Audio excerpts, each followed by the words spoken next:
Yun, ah, magandang araw po mga kababayan ko mga Pilipino. Ano po mga kababayan po natin na nandito sa Pilipinas. Ito, magandang hapon po sa inyong lahat. Live na naman po tayo. Ano po, medyo nadadalang man.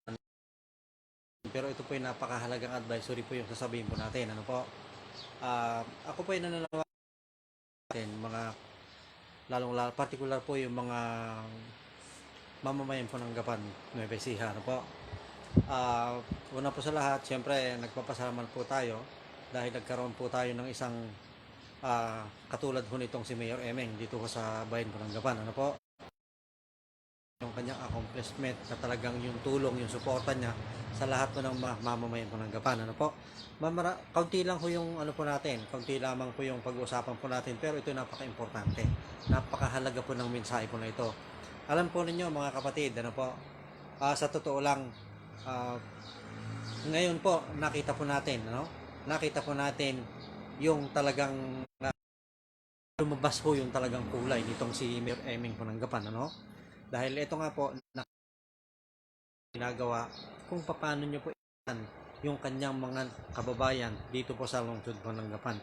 Nakikita po natin ito dahil kahit natignan po nyo yung kanyang mga Facebook live, ano, ng suporta itong Gapan, ano po. Una po sa lahat, siyempre ako po, ito ina-address ko po, ano, itong vlog po natin po today, ina-address po natin sa lahat po ng mamamayan po ng Gapan. Unang-una nga po dito, yung mga frontliner po natin, itong mga barangay police na nagtatrabaho po sa mga checkpoint po natin. Ano po? Dito po sa Nicolas, isang checkpoint po dito, saka doon po sa Baluarte, Piñaranda, at doon po sa San Miguel, Bulacan. Ano po, yung magagaling po ng San Miguel. At Baluarte, ito nga po, magagaling po ng Cabanatuan. At doon po sa Piñaranda, yung magagaling naman po sa Gawi po doon, napapasok po ng Gapan. Alam po ninyo, ano, itong nakikita po natin yung ipinopost po ng ating butihing mayor at saka yung kanya pong ginagawa araw-araw. Ano po na talagang hindi po kwento lang ito, ano, dahil ito talagang nagpapamigay po siya dito ng mga itlog, mga manok. Manok, live weight po yung mga manok at saka po yung isang bultong bigas bawat pamilya. So ganito po 'yon ang pinapakiusap po ng ating mayor kung bakit po niya ginagawa ito, ano? Kaya niya po ginagawa ito, wala na po tayong dahilan para lumabas po ng bahay, para bumili po ng bigas, bumili po ng ulam dahil ito po hindi man po araw-araw pero talagang alternate po ito talagang binibigay po ng ating mayor itong mga bagay po na ito. Itlog, manok, mga ibang gulay pa ho dito, may iba mga ulam pa, pero yung isang kabang bigas bawat pamilya po ito. Kaya nga po ang sinasabi po natin dito, ang pinapanawagan po natin dito, ano mo, sa mga kurakot na mga opisyalis po ng gobyerno, ito walang halong politika ito, ano po? Sa mga mandurugas na gobernador, congressman, mayor at kapitan, ano po, magpakitang gilas kayo, ano? Ito yung Mayor Eming Pascual po ng Gapan, ano po, sir? Mabuhay po kayo. Maraming salamat sa inyong tapang at malasakit at saka syempre sa suporta po nyo sa lahat po ng mamamayan po ng Gapan. Bakit po natin palagi sinasabi ito? Kasi po nung una hindi tayo makapaniwala na mayroon palang ganitong klaseng tao. Ano po? Na nakita po natin wala pa akong suporta from the national government. Ito talagang pondo po ng Gapan. Ano po? Yung kanila pong ginagastos po dito. Kaya nga po, ang sinasabi po natin dito, ako po yung nakikiusap. Ano po? Unang-una na po dito, lahat po ng mamamayan po ng Gapan, lahat po ng mga citizen na naninirahan po ng Gapan, ano po, hindi po masama yung ginagawa po ng ating gobyerno dito. Hindi po masama yung sinasabi po ni Mayor Eming Pascual po dito na talagang sinasabi niya po dito kung naghigpit man po ang mga kapulisan po natin, mga barangay po natin, ito po ay para po sa kalusugan po nating lahat po dito. Dahil ayaw po ng ating mayor, ano po, na magkaroon po ng maraming biktima po dito ng COVID-19. Kaya ito po yung iniiwasan ng ating mayor, magkaroon po dito ng maraming infected po ng COVID-19. Kaya ito po yung pinapakiusap niya, ano po, sa lahat po ng mamamayan po ng Gapan, dahil meron naman po tayo, kompleto naman po yung suporta po ng ating mayor. Sana po sa bahay na lang po tayo. Ano po? Saka ito, pakiusap po natin sa mga kapulisan po natin na sana po doblehin pa ho natin, ano? Doblehin pa ho natin yung pagpapatrolya. Itan po natin yung checkpoint. Ano po? Gaya nga po ng sinasabi po pumapasok po dito sa atin dito sa Sagapan na may lagnat lagnat o busipon, huwag na ho natin papasukin. Pero kung ito yung nabaril, kaya po ito aksidente, pwede ho nating tanggapin. Hindi naman po sa nagsisila ng gapan, kundi iniingatan po natin yung maraming infected, Kaya ang pakiusap po dito sa lahat po ng mga nandito, yung mga kapulisan po natin at mga barangay po natin, maghigpit po tayo ng checkpoint. Kung maaari po siguro po dito, hindi naman po masama ito. Pati po yung mga ambulance na pumapasok po ng Gapan, sa nanggagaling sa iba't ibang bayan po nito, total lockdown po tayo. Hindi ho masamang i-check, tignan po itong mga ito, baka po ito may mga sinasakay po sila ng mga may masakit ng COVID-19, infected ng COVID-19, dadalhin po sa ospital po ng Gapan. Ito po yung mahigpit na pinagbabawal po ng ating mayor, Kaya sana po mga kababayan, mga pulis at barangay na nandiyan po sa checkpoint, maghigpit po tayo. Hindi porkit pulis, hindi porkit ambulance, hindi porkit i-check po natin isa-isa, Saka kapag ka po itong mga nagdadala po ng pagkain, mga gulay, kalakal, huwag po natin silang higpitan, dahil ito po ay talagang kailangan, Kaya nga po ang sinasabi po natin, sa mga mayors po natin sa buong Pilipinas, na sana po gayahan po ninyo itong ginagawa po ng mayor po dito sa Gapan, si Mayor Eming Pascual, dahil ito po talagang araw-araw po nakikita po natin, nasusubaybayan po natin yung kanyang mga Facebook Live, yung kanyang pong ginagawa po sa Gapan, nakikita po natin.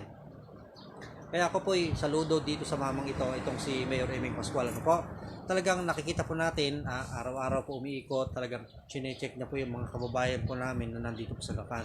Kaya nga sinasabi niya po dito, kung ikaw taga-Cabanatuan ka, na nagdi-deliver ka ng palay o ano man, pupunta ka ng Manila o pupunta ka ng Bulacan, pasensya na po kayo dahil talagang ang Gapan po ay lockdown. Hindi kayo makakapasok ng Gapan. Hindi na rin po nagpapapasok yung Gapan ng ibang bayan at mga pumapasok at lumalabas, hindi na po pwede. Kaya kung ikaw, taga rito ka sa Gapan,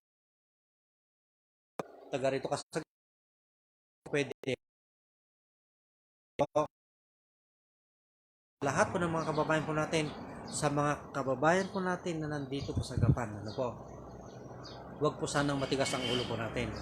Kung gustuhin po natin na mapabilis na maalis itong lockdown dito sa buong Pilipinas, suriin po natin ang ating mga sarili. Sumunod po tayo sa batas na ipinag-uutos ng bansang ito at kung ano po yung sinabi pong batas, sumunod po tayo. Alam po ninyo, sa Bahrain, sa India, sa Pakistan, sa Bangladesh, yung mga tao po doon, hinahampas po nila. Hinahampas po nila yung mga tao po doon pag kalat. Sa Pilipinas, merong nagja-jogging pa ho dito, nagbabike pa ho dito, nakatambay po dito, nakatambay doon, nagdadaldalan. Kaya nga sinasabi po natin dito, pakiusap kundi sa lahat po ng sulok po ng Pilipinas, Kung gusto po natin na mas mapabilis, na maalis po yung lockdown sa buong Pilipinas, sumunod po tayo sa batas kung ano po yung ipinag-uutos ng batas po dito sa Pilipinas, sundin po natin dahil hindi po masama yung sinasabi po ng mga pulis po natin dahil ito yung mga memorandum executive order po na galing po sa Malacanang.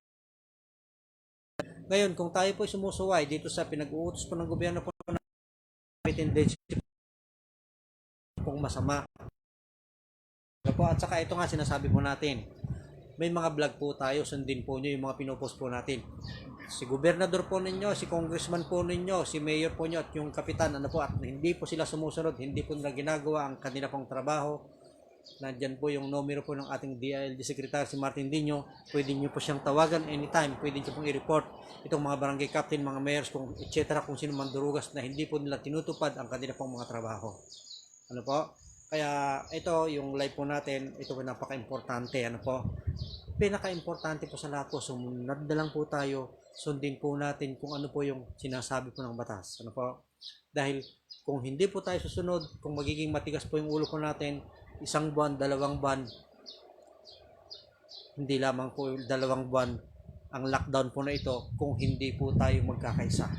Suportahan po natin itong executive order na sinasabi po ng ating Pangulo, sinasabi po ng ating gobyerno. Kapag sinabi po ng mayor, lockdown, sumunod lang.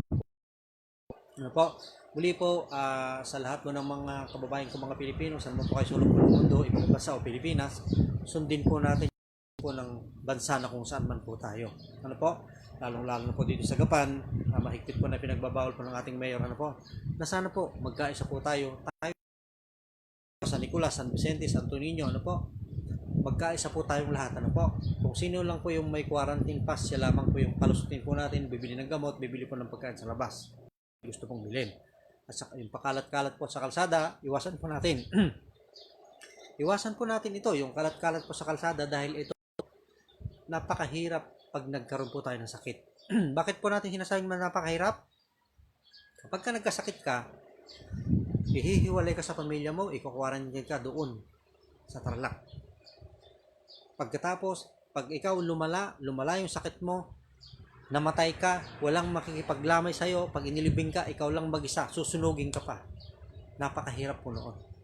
Kaya po, alagaan po natin ang ating sarili. Ano po? Sundin po natin kung ano po yung sinasabi po ng batas. Kapag sinabi po ng lockdown, huwag po tayong lalabas kung hindi po importante.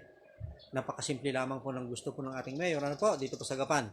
Kaya nga po lahat po dito, ginagawa po ng paraan ng ating butihing mayor na si Mayor Eming Pascual. Ano po? Talagang nakita po natin yung kanyang mga pinopost po dito na talagang bigas talagang nandyan po yan. Mga ulam, nandyan po ito. Talagang nakikita po natin kung gaano kamahal po ng mayor po na ito yung kanyang mga sasakupan, yung kanyang mga kababayan sa Gapan. Ano po? Kaya nga po, sana po kayong mga mandurugas na mga mayor sa buong Pilipinas, congressman, gobernador at kapitan. Ano po? May kalalagyan kayo.